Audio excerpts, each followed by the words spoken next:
जो लोग जीवन में अमीर और कामयाब बने हैं उनके पीछे एक ताकत है, लाखों लोगों का नेटवर्क बना के रखते हैं।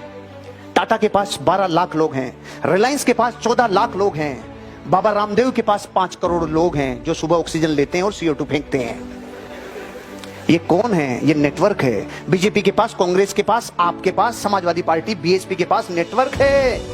धोनी के पास, विराट कोहली के पास नेटवर्क है, अमिताभ बच्चन के पास नेटवर्क है। इस दुनिया का कोई भी अमीर और कामयाब इंसान जिन्हें लोग सौभाग्यशाली कहते हैं, उनको जाकर तो देखो, पूरा जीवन लगा दिया लोगों को बनाने में, लोगों से मिलने में, लोगों से रिश्ते मेंटेन रखने में, लोगों को डेवलप करने में, उनकी हेल्प करने में, नेटवर्क बनाने में मदद कर दिया।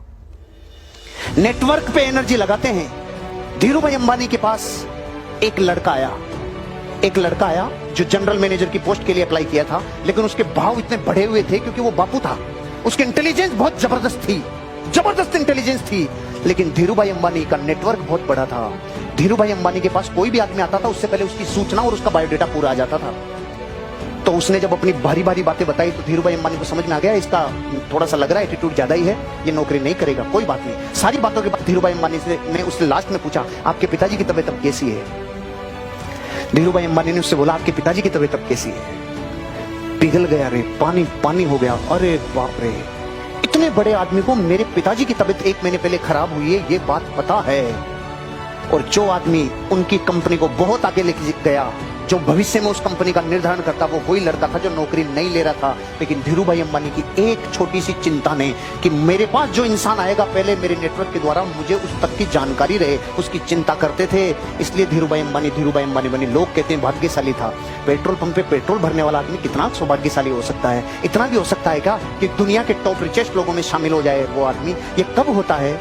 जब आप अपने भाग्य के लिए निर्माण खुद करते हो, आप अपने जीवन में नेटवर्क बनाते हो। खुशकिस्मत लोग लोगों को नेटवर्क बनाते हैं, उनको जोड़ते हैं और उनको विकसित करते हैं। क्योंकि ध्यान रखना, एक बहुत बड़ा प्रिंसिपल है, दुनिया के किसी भी इंसान और आपके बीच में मैक्सिमम 6 लोग हैं। दुनिया में किसी भी इंसान, डोनाल्ड ट्रंप और आपके बीच में मैक्सिमम 6 लोग हैं। मैक्सिमम दुनिया की महान से महान अपॉर्चुनिटी और आपके बीच 6 ही लोग हैं। 6 ही। कहां से कहां और कहां से कहां जीवन निर्माण हो जाता है, आप कल्पना नहीं कर सकते। एक लड़का था जिसका नाम था दिलीप। वो लड़का, उसके पिताजी की डेथ जल्दी हो गई। वो केवल म्यूजिक बजाना जानता था। वो छोटा मोटा काम करने लगा, थोड़ी शादी ब्याह में जाके गाने लगा, कुछ कहने लगा, कुछ म्यूजिक देने लगा।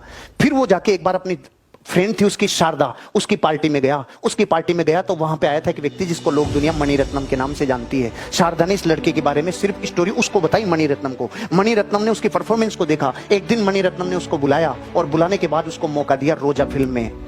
और दुनिया अब उस दिलीप को AR रहमान के नाम से जानती है।